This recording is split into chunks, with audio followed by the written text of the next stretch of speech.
Hare Krishna, Hare Krishna, Krishna Krishna, Hare Hare, Hare Rama, Hare Rama, Rama Rama, Hare Hare.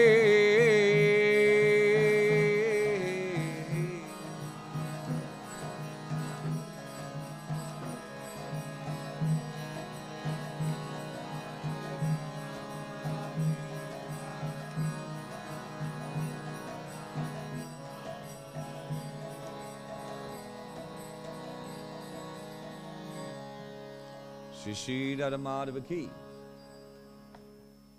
Om Namo Bhagavate Vasudevaya.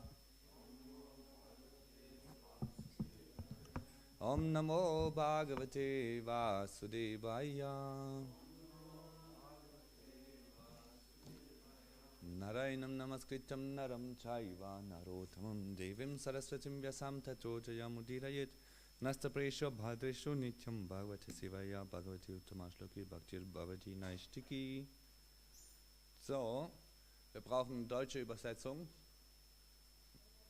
Keiner da, der übersetzen kann? Aha, okay. Wenn es okay ist, meine, wir lesen sowieso erstmal einen Vers und dann chanten wir und bis ich dann anfange zu sprechen, dauert es sowieso. Super. Ich spreche in Englisch. You can translate into German. Really? Oh, super. So, praktisch. Hare Krishna. Haribo. Sie kann es übersetzen, meint sie?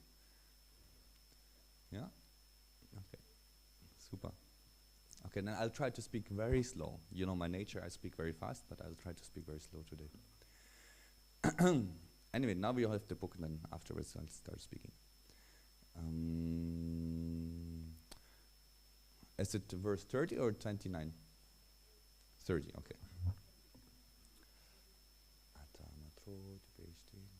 Atamatro padideshtena.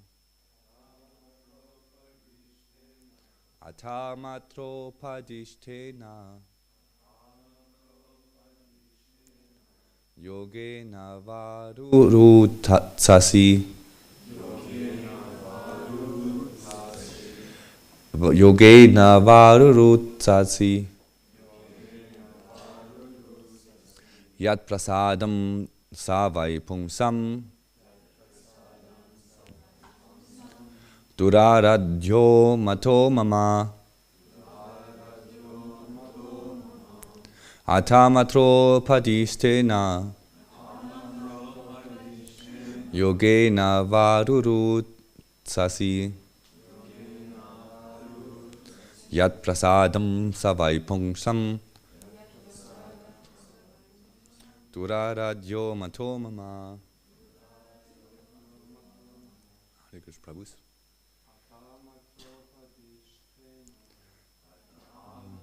Padishtena.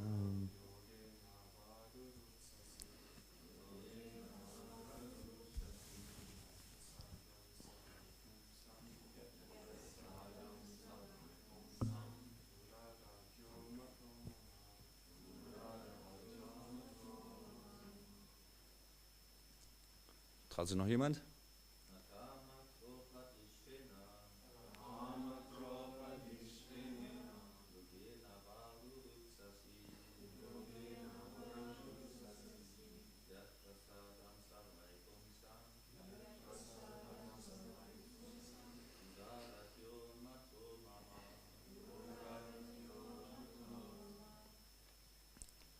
Matajis?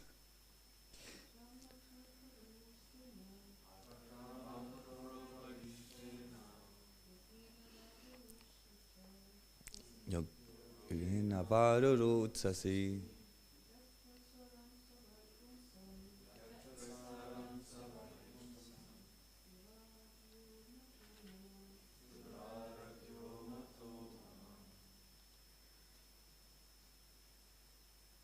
Come on. Okay. Ata. Therefore, Matra, by your mother. Mata and Matra, by the mother. Upadishtena, being instructed. Yogena, by mystic meditation. Avadurutsasi, want to elevate yourself. Mat prasadam, by whose mercy. Saha, that. Why? Certainly. Pumsam, of the living entities. Turaradya, very difficult to perform. Mataha, opinion. Mama, mine. Translation purport by Abhay Charanarvinda Bhaktivedanta Swami Srila Prabhupada Ki Jai. Translation. Now you have decided to undertake the mystic process of meditation under the instruction of your mother, just to achieve the mercy of the Lord. But in my opinion, such austerities are not possible for any ordinary man. It is very difficult to satisfy the Supreme Personality of Godhead. Again the verse. Now you have decided to undertake the mystic process of meditation under the instructions of your mother, just to achieve the mercy of the Lord. But in my opinion, such austerities are not possible for any ordinary man. It is very difficult to satisfy the Supreme Personality of Godhead.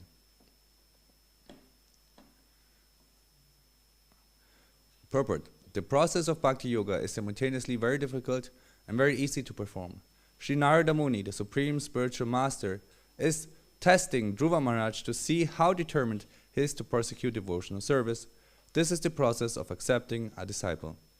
The great sage Narada has come to Dhruva under the direction of the Supreme Personality of Godhead to initiate him. Yet he is testing Dhruva's determination to execute the process, and it is a fact, however, that for a sincere person, devotional service is very, very easy. Is it okay? No, it says that something is missing, so it cannot be recorded. Can I check? Maybe I put the card in the wrong slot. Sorry. Yeah, sorry. Technical interruption.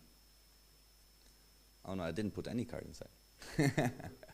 Okay, no card today. But if you want, you can use it for the live stream.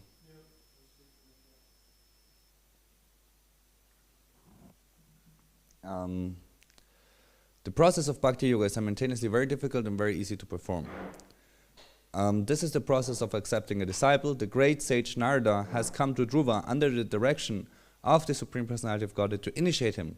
Yet he is testing Dhruva's determination to execute devotional service. It is a fact, however, that for a sincere person, devotional service is very easy. But one who is not determined and sincere, this process is very difficult.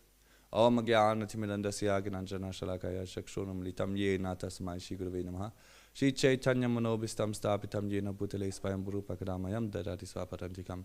He Krishna Karuna Sindhu Dinabandhu Jagatpate Gopisha Gopika Kanta Radha Kanta Namustute Tapta Kanchana Gaurangi Radhe Vrindavanishwari Vishapannusute Vipranamami Hari Priye Vanchakalpatarubhyascha Kripa Sindhubhe Vashapatitanam Bhavani Vaishnavi Viramo Namaha Namam Vishnupadaya Krishna Pishta Putali Shrimate Karamakanana Samjitanamni Namam Vishnupadaya Krishna Pishta Putali Gurudasya Dvaita Samjitamani Namam Vishnupadaya Krishna Pishta Putali Shrimate Bhakti Vedanta Swamini Tinamani Namaste Saraswati Deve Gauravani Pracharine Nivishesha Sunjavadi Paskatari Deshatarine Jai Shri Krishna Chaitanya Prabhu Nityananda Shri Advaita Gadadhara Shivasari Gaura Bhaktavinda Hare Krishna Krishna Krishna Hare Hare Hare Rama, Rama Rama, Hare Hare.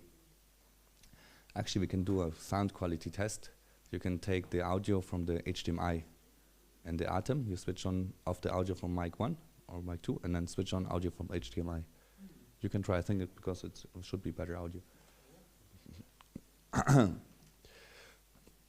Hare Krishna. Thank you for being here and allowing me to speak on the glories of the Lord. Nice to have you here, Gauranga Gurnarnava. Haribol. And your wife, Hare Krishna. So the amazing thing about life is that we are going through waves. We're going up and down. And it is always very exciting. It is always very exciting to see what is happening within this world. to see what is happening within us and outside of us. Because the world within us is actually developing faster than the world outside of us. And our view of things are constantly changing. Like, I grew up in this place, but I've never seen the temple room in the same way twice, isn't it? Every day you come to a certain place, even though it's your daily routine, every day will be unique in its own. So it's nothing which repeats itself. Everything will be new every second, every moment. And for some persons who are very attached to a certain circumstance, who like to have a constant in their life, life can be very throwing you back and forth, because there is nothing on which you can hold on.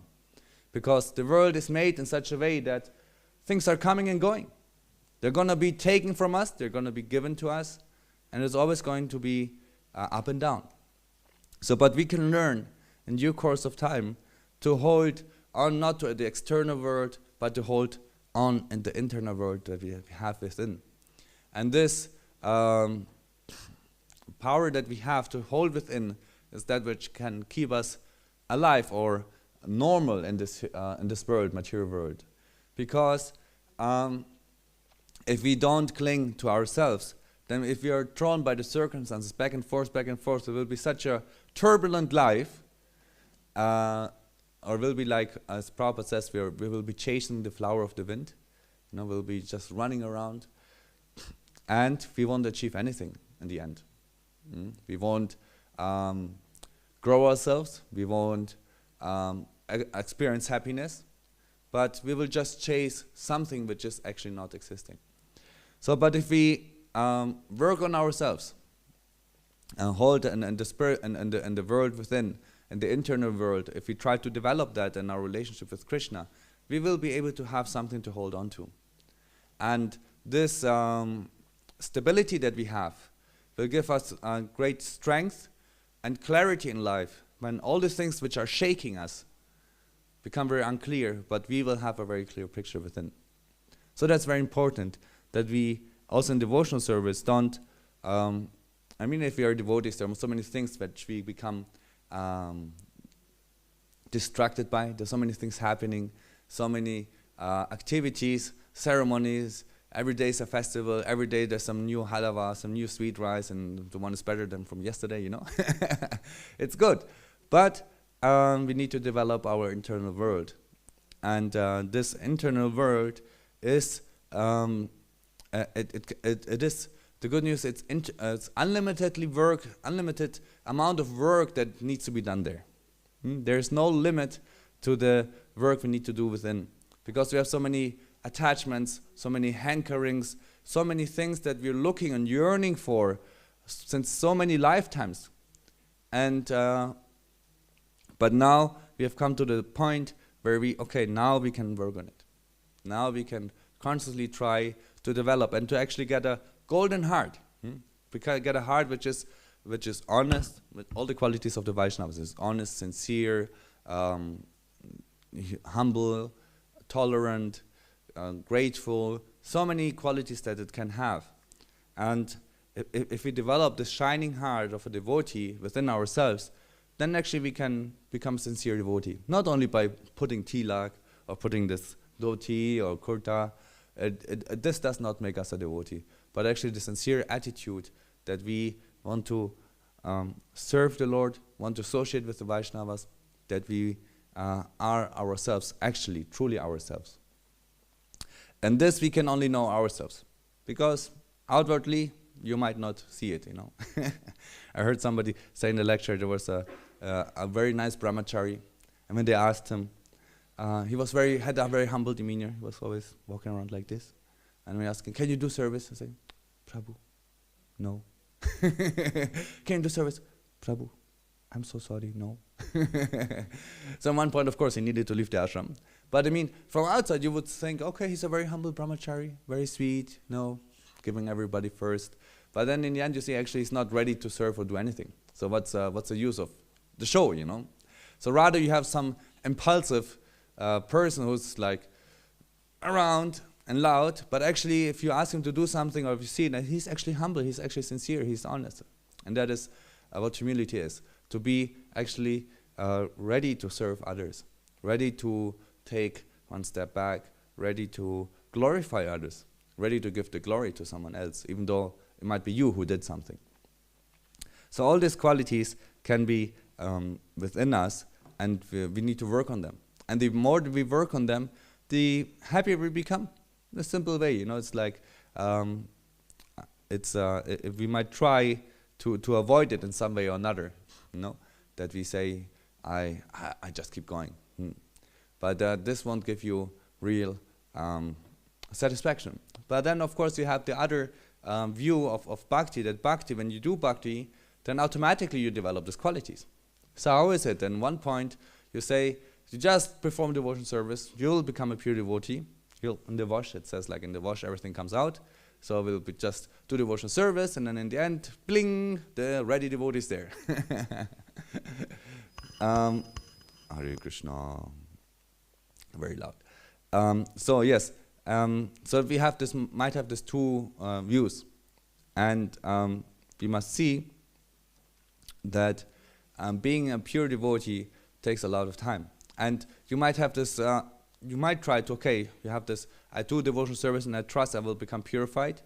But it becomes more powerful if you consciously also, while performing devotional service, you try becoming a sincere devotee. And this will give you such a push. If you're really sincere and honest, you're really trying, you're not mental, that's the other extreme, you're really trying, I'm not good devotee, I'm not humble enough, I'm not this enough, I'm not that enough, then you're like, then you're also stuck, that's the other extreme. This also won't help you anything. But if you are sincerely and progressively trying to work on yourself and doing devotional service, you have the balance of both, not only work on yourself, not only devotional service, but you're doing both of it, you'll be on the fast track. You'll be able to have be on the spiritual highway. And if you're on the spiritual highway, the spiritual life becomes very easy, as Prabhupada says here in the purport. It is a fact, however, that for a sincere person, devotional service is very easy. And we have two translations. Wir haben zwei Übersetzungen. Ich denke, das ist unnötig.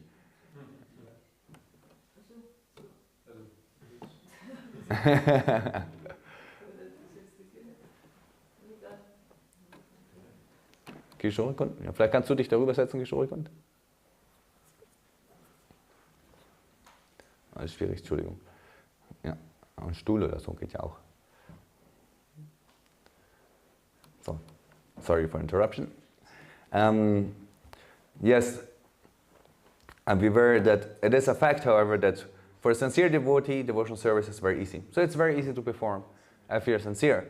And that's the difficulty we get, that it is not very easy to be sincere all the time, Usually, for me, it's like that. My being sincere is also like this, So at moments, I want to have pure devotional service, especially when I'm in the kirtan or I'm chanting my japa. But once I put it aside, take my phone, and I'm like, let's space out a little bit here and a little bit there. Okay, I need to answer this message, that message, and then you forget it all, And you're not in this mood of being a devotee. Then how can you help yourself? Of course, there are many, as a grihastas, you have many aids. You listen to kirtan while you're working, or you hear to lectures, or you something, you have a very good meditation, and you think while you do your work over it. You might have different possibilities. But the main thing is that we set the mood in the morning. In the morning we chant, and if we chant nice rounds, it will carry us throughout the day of service. So this is what we are trying to do, to be constantly sincere and trying to develop ourselves. It takes lots of time and lots of sincerity within ourselves, because my personal experience, my sincerity is always like, even though it might be bumpy, it says going up and down, at the end of my life, if I look back, it's going up, it is going up, even though life circumstances may change, but it's going up. I'm becoming more and more sincere. I'm more and more really wanting to be with Krishna. Reflect on your life. Was it last year around this time? Did you, in the same way, want to be with Krishna or not? And the year before that? And the year before that, before that? just a little bit more, we made some progress. And this little speck of sincerity, it's not that we're like, yeah, I want to surrender my life right now. No, it is a conviction that comes like layer by layer by layer. Every year something, or every day something else comes to it, and it becomes harder. And in the beginning, our sincerity might be like very fluffy. You have the foam, and when you do badewanne, I don't know, a tap in English, you do the tap, yeah. You have the big mountains of foam. I do it with my child Chaitanya. We do lots of foam. You have a big foam castle. You make a beard, a hat. It looks very beautiful. But what's the substance of the foam? You blow it away. It's not there. So sincerity in the beginning of the devotion service, they're like, yes, I want to surrender to Krishna. It's like a big foam mountain, big foam, but there's no substance to it. It's just foam, some mature circumstance come, or some mature desire, gone. It doesn't have any substance. But through the years, actually this little layer of little more sincerity come on top of each other, and we get like this, we become like a sword, like this Damascus steel, where it's folded 100 times, 20 times, it's folded and folded and folded. Did you actually know it comes from India? It's not from China. The Indians invented it, Damascus. It is also a region in India. So it's very interesting. Very cool swords. I always want to have a kitchen knife like that. One day we'll have a very cool kitchen knife. Anyways, all the cooks understand what I'm talking, If you have a good knife, it's very nice to cook. So, and then we have this big foam, but if you have such a very good knife, a very good sword, you can easily cut through material desires.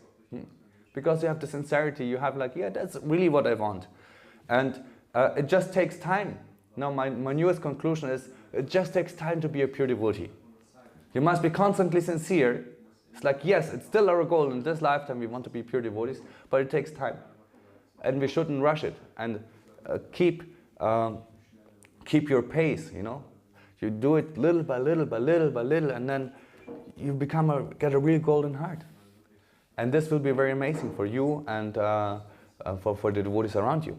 It's just be patient and continue doing. The magic is not that happens that we do from today to tomorrow, but that in 20 years you're all still chanting 16 rounds, or maybe in 20 years we're all still sitting here. I don't know, maybe you also, who knows? Or you're in Australia and we call you, hey, how is it going? So that's it's amazing. So things will happen. So the Gauranga Gurnarnava, how long do I know you? 10 years. I think around 10 years, yeah. So then, exactly 10, welcome. True, it was around January you came, isn't it? It was July, August 2014. Okay, July or so. 10 years and a half. Or 9.5. 9.5, okay, so almost 10 years. So, but it's amazing. Time passes, and then if we look back then, myself and I was there, or 5 years before, what great leap we have done. So it's very nice. So it's very good that we see ourselves doing progress, because that's very motivating.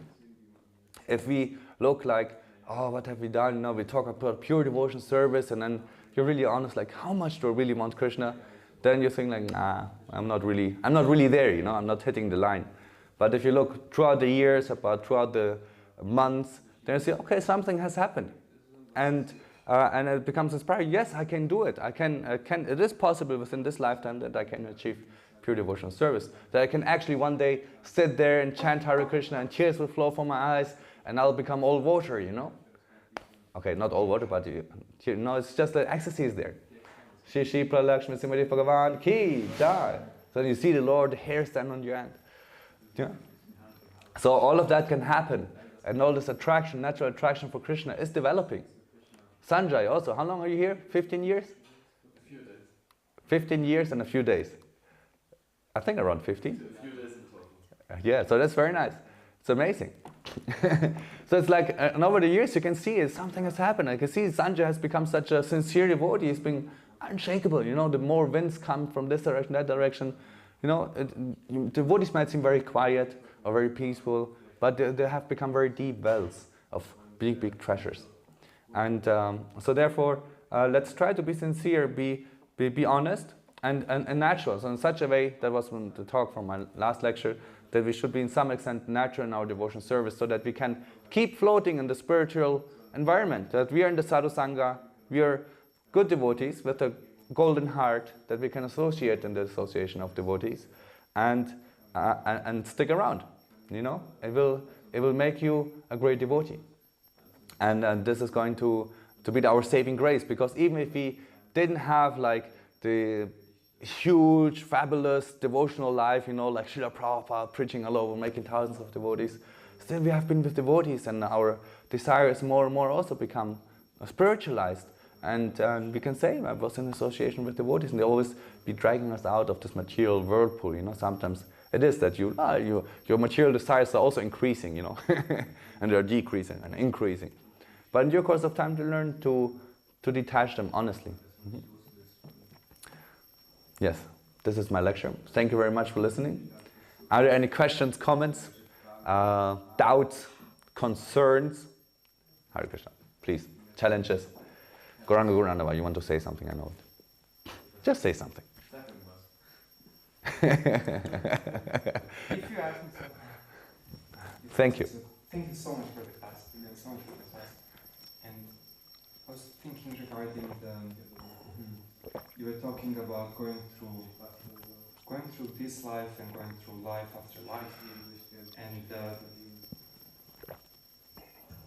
we have been recently working on the 7th chapter, and what is happening with the yogi from the 6th to the 7th, and all that equanimity, Paramatma realization, and thinking about Krishna, all that solidifies as that yogi experiences Krishna in the taste of the water, that heat, that lights, that gives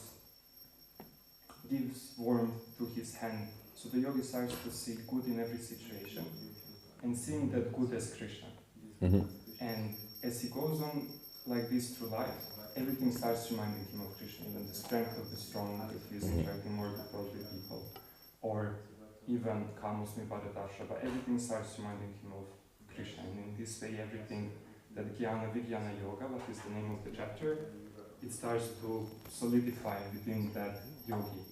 But then at one point, he figures out that the material nature, Daivi Hyesha Gunamai, that it is Daivi, it is divine and very powerful. The chapter begins by the superior and inferior, that the material, this is my external energy. The 7th chapter. Yeah. And apart from this, there is the living entity, and he is the superior. So the jiva is superior, the matter is inferior, and yet matter is Daivi, and it is so powerful. And the yogi, he really gets it, that it isn't about being superior or inferior, it is about your connection to Krishna. So he also surrenders to Krishna. He tries to find out who the controller of both is. And exactly in this chapter, this life after life, he gets, the obstacle that he faces is this antavattu palantesham, to cut corners, or to do things incompletely. Basically, he might start to try to find out the absolute truth, but he might end up worshipping the demigods because it is just easier. So this propensity to cut corners, or he might end up avyaktam vyakti mapanam, the 24. He might end up being impersonalist. Yes. So he knows the supreme truth just to one part, not in all aspects. So these constant propensities to cut corners and to gain quick results is constantly there with the living entity. He wants that supreme goal. He wishes to find it out, and he might even sincerely start off that journey, but then we fall prey to these propensities to cut corners and to and the solution is to know Krishna in full, as the Sadibhuta Didaiva Mam, as the cause of the material creation, cause of the demigods, and cause of the spiritual world. Yeah, but it takes lots of... There is this beautiful verse, it is... What is the verse?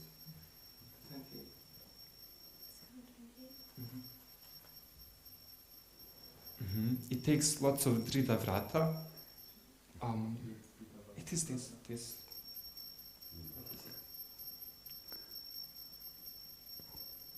So I can't recall the. Yeah, I can't recall but you're saying basically that in the end, the yogi can sincerely turn towards the Supreme Lord if he's knowledgeable of the Supreme Lord, if he knows his greatness of being the Supreme Personality of Godhead and not being diverted by impersonalism or demigod worship, which is the danger.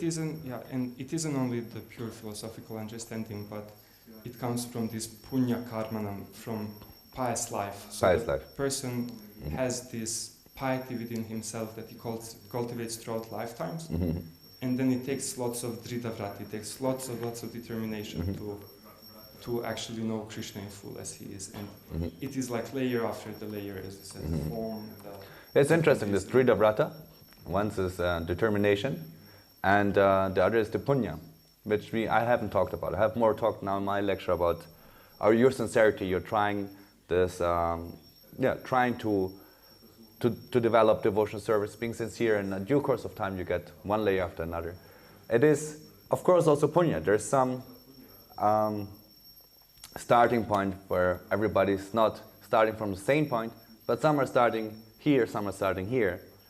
And for some it might be easier to get the slope to spiritual life, to have a certain parabdha karma. Our body is eligible to process certain information a certain way, and others are not able to process in the same way information, and the same way process spiritual life, process spiritual intensity, process spiritual experience. But we can process spiritual intensity the more we actually turn towards Krishna. And then I've seen that even though people start from a punya point of view, from different levels, it is still that if your bhakti is sincere, those who start here can still overtake those who started here very easily, if you're sincere and if your heart is completely there. But it takes time, because also your parabdha karma, the samskaras, the vasas, the impressions that you have within your mind and what you have gone through in this life, sometimes in due course of your devotion service, they start to overtake you, start to overshadow you. And in the beginning it seems very easy that you can run away from them, but then later be aware they come again. So it is very important that we are still patient, that we are not blue-eyed, as we say. It's like, oh, everything will be great and very easy. Of course, it's challenging. It is challenging. We will go through ups and downs, but there's the excitement of spiritual life. They will have some challenge on the way. And but still, as Prabhupada says, it's very easy if you're sincere, if you have the dridhavrata. And still, bhakti in the end, it's said that you say, we have our punya, we have our dridhavrata, but bhakti comes from bhakti. True bhakti you can experience from having association with a pure devotee, or Krishna revealing himself within. So I say if you have the opportunity, which is also not easy to associate with pure devotees, and what means association? It's not only sitting beside him, but actually revealing your heart, or really talking about spiritual topics in a deep way, or really understanding what he's actually doing. Then actually you can have real association. Like what's very interesting, the last days of association with my spiritual master in Vrindavan, I was thinking like, how I want to taste the sincerity of how far, how much attached he is towards Krishna. But then, those who know my spiritual master, sometimes he likes just to talk about mundane things. He's not a like formal spiritual master who says like, my view of the spiritual world. It's not like that. It's like he's jolly, he's happy, very personal. And sometimes I was like, I want to have very spiritual instruction or something. And I was like, what's happening? So, but in one of those kirtans, or when I was talking, it was one kirtan in Govardhan, where actually Burijan Maharaj gave a very nice talk, and like, be aware, this might be one of your last kirtans with your spiritual master. It is something divine. You can altogether chant and pray to Lord Govardhan. And he gave us a really, really nice mood, and we chanted, and this kirtan was amazing. Half of all the disciples were all crying, and Maharaj was flying, he was really just into the kirtan. And Maharaj didn't hear the part, because he went to the bathroom, and then we said, okay, now I can tell you something. So he told us. That was very, very amazing. So in a similar way, we don't see the association. In this moment, I could have a glimpse of association, like how pure he is, how how pure his attachment is towards Krishna. In this moment when he was chanting the holy names, I could see he's not only chanting, for musical fashion, he's chanting to really glorify his Lord of his heart. He wants really to express his devotion. He's sitting here in Govardhan Hill, expressing his devotion. And that's so beautiful, it's so astonishing. So in a similar way, sometimes we might just sit and eat together and be here, but we might not have real devotee association. And especially association with the pure devotee. But the more we learn in spiritual life to associate with devotees, we get this bhakti from them out. We learn the art of sucking out the bhakti. And not only like in talk, but it's also sometimes we just might appreciate them while viewing them. Another thing I want to mention is I heard a lecture about a nice senior brahmachari from Chopati, and they were talking a lot about journaling. I have never done it, but it sounds very exciting. So I'll tell you all about it, and maybe you're inspired to take it up. I'm thinking about it. Journaling.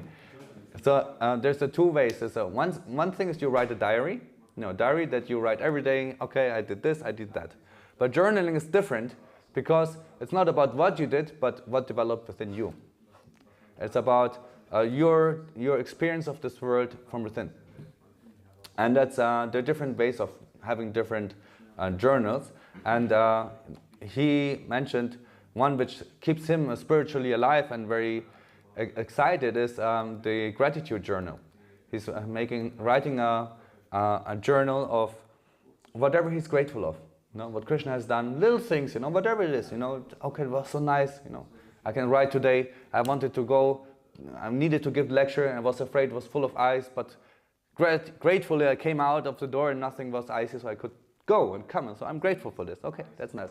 Grateful that I could sit here and talk with you. Grateful for this and that. So little things, but then you go more and more internal, not only for the outside, but I'm very grateful that I'm able to chant, that I can have this association with these devotees, that I can experience Krishna in such a way, the Krishna that I can view in this way, and it becomes deeper and deeper. So he says like this gratitude journal becomes so sincere in one point that you in the end you naturally write, Krishna, what can I do for you?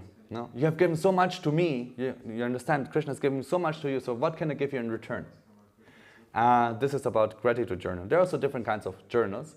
But this is a very nice thing to try out, to have what is your internal experience, but really go deep. What is that you actually experience? And you don't need to write much, just like something. And then in due course of time, then you go back and then you read this again, and it's like, wow, that's nice. Like I was on Sankirtan and I always wrote down my scores, but also a little bit like how I felt during the day. So now when I look back like 15 years ago or 10 years ago, it's so nice. I can remember the same day I was standing there, I was like struggling.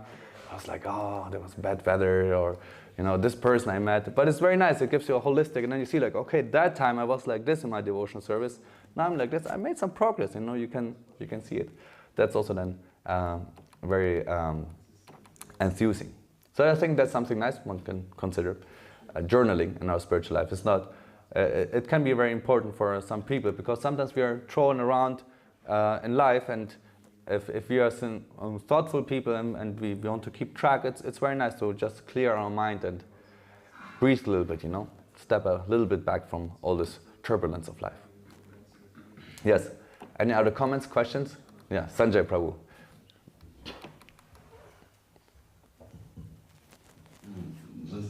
You reminded me of this, that our spiritual master, when I was with him for some time, I noticed that he would just talk, like you say, like very light conversations, and then he would come for the lecture, where he would never ask for the verse. Yeah. And then he would sit down, and he would sing, and he would give a heavy lecture. I mean heavy in the sense that everyone was amazed and felt that he really got something important now. And then he would come from a Vyasa-san, and then he would just continue talking in a very light and normal way with everyone. Yeah. And he would make jokes and and I was thinking his devotional realization, it's like a huge river, but most of the time it's flowing underground. And then sometimes it comes up and then it goes down. Yeah. So I was very, like, that was striking me very much, he's like turning off and on and off, and he's controlling it, like, the great sages also, Shukadeva Goswami, he was not eager to give a lecture to the first person he meets, he just silently wandered around, even tolerated that people make fun of him and hurt him, even with stones, but he waited until he comes to that proper situation, Maharaj Parikshit is there, and then he would. So, interesting point, yeah, never thought about it. Yes.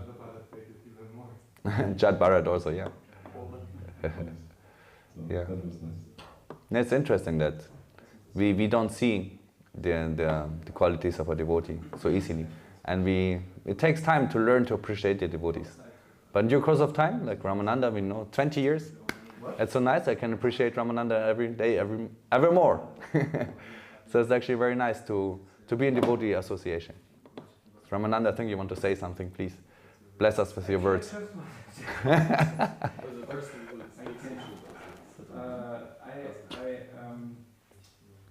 Microphone? I can appreciate you as well, and I always think, Mohan, you are natural, enthusiastic, and you have a natural enthusiasm to serve Krishna, and therefore Krishna is always with you, even when you were still a small kid, when you fall asleep. Then you would turn again and so you always had this natural capacity. What I think all of your brothers have, following your mother. Thanks to our mother, yeah. Yeah, and I think that's a very nice thing, because I didn't get Gauranga. I didn't really get your point. What you want to make it was a little bit around, but you said something. This capacity is in all of us. I mean, the capacity to serve is in all of us, but it has to be trained. And on one point, it becomes natural. I'm just see sometimes the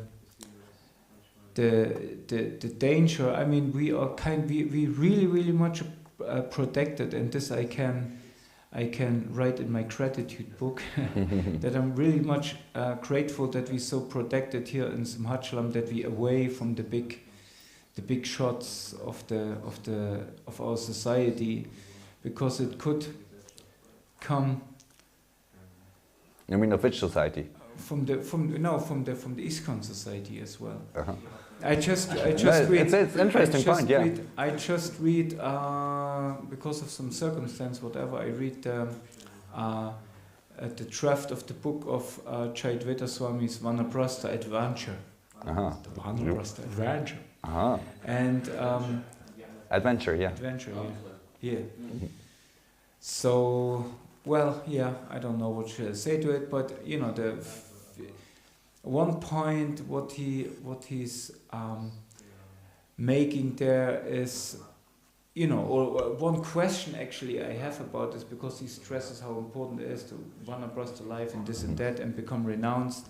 One point what I have there is that, you know, why I should take to the renounced order of Vanaprastha life when Sannyas life is so much more in, or is for a man at least, is very much more in reach. Mm-hmm. And there, although actually the ashram tells you should be renounced, you should be, you know, aloof of everything, and you should actually give it up, mm-hmm. and just give advice if asked. Mm-hmm. But you know, in our society is so much more becoming like a superstar. You're a having superstar. so much facilities, having so much and people are expecting from you. that, huh? And people are expecting from you. That's The another. pressure is That's there, another. That's another side of it. Yeah, the know, part of becoming a sannyas, that you're brought to another country, you need to preach there, and they see how you preach, how you talk, and then they approve of you. Yeah. So that's something what is in ISKCON. So it's like the highest goal, but it's also kind of the ashram where it's most expensive, and you have the most facilities Mm-hmm. to kind of profile yourself, Mm-hmm. and then that's very much contradictory to actually being, as you said, being natural, being you know, like a killer Prabhu or your mother, you know, something like that. So if we would be also in this spotlight of, you know,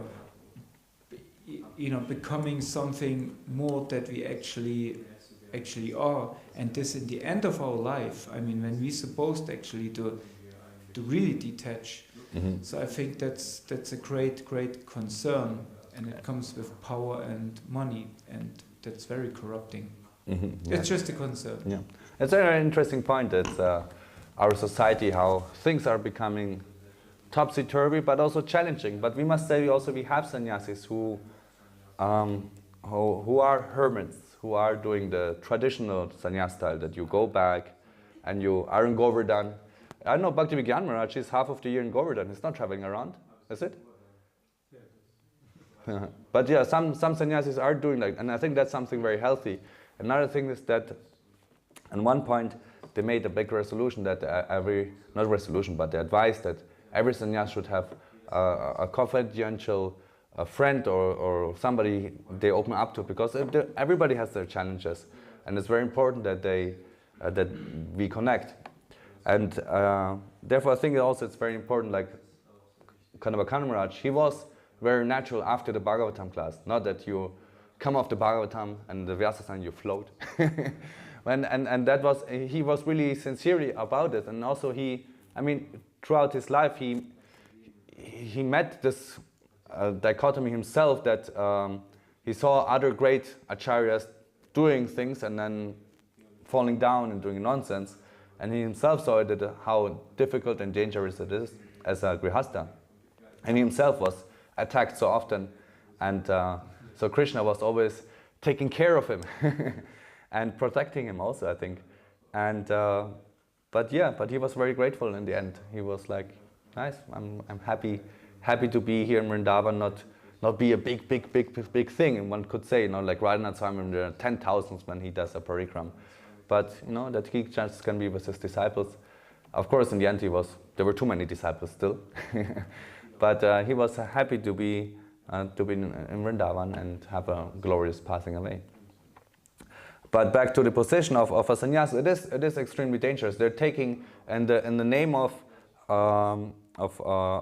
prachar, of preaching, and yukta vairagya, they're following the footsteps of Prabhupada, and they're following also in some ways the footsteps of Bhaktisiddhanta, who wore a coat, who got into a car, and who started to preach to the English people, which was very challenging this time, because also at that time also they were more like a bhajanandi, somebody who does bhajan.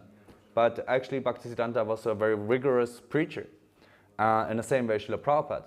But we must ourselves also be honest and see that we might not be on the same level. And if they are, if we ourselves ever in one point of life, now nobody of us is like okay, maybe they are, but a big shot, but we might come in our lives into a position where we are expected, we are in the spotlight, and then it's very important that we stay natural, that we are natural, and for our ego, the spotlight might be something very simple. It's like a beggar is proud of its penny, and in a similar way, we can be proud of our position, of being the pot washer, of being the temple commander, of being this, of being that, of being whatever, We can be so proud of anything, being the family man, we might still feel the pressure of being successful or this or showing off, but in all circumstances, whatever it is, we always need to be natural. And never give up this natural attachment, natural process of devotional service. Because if we try to be something that we are not, we are like, last time I told a story about the chicken and the eagle. Ramananda, you know the story of the chicken and the eagle. No, very short. Tell it again. Very short. The story of the chicken and the eagle. Gauranga, you know it, huh? You don't know, you know so many stories. Okay. I need to make it more exciting. You see, you're excited. The chicken and the eagle. So the eagle flies high. the eagle, yes, and then not the hedgehog, the eagle.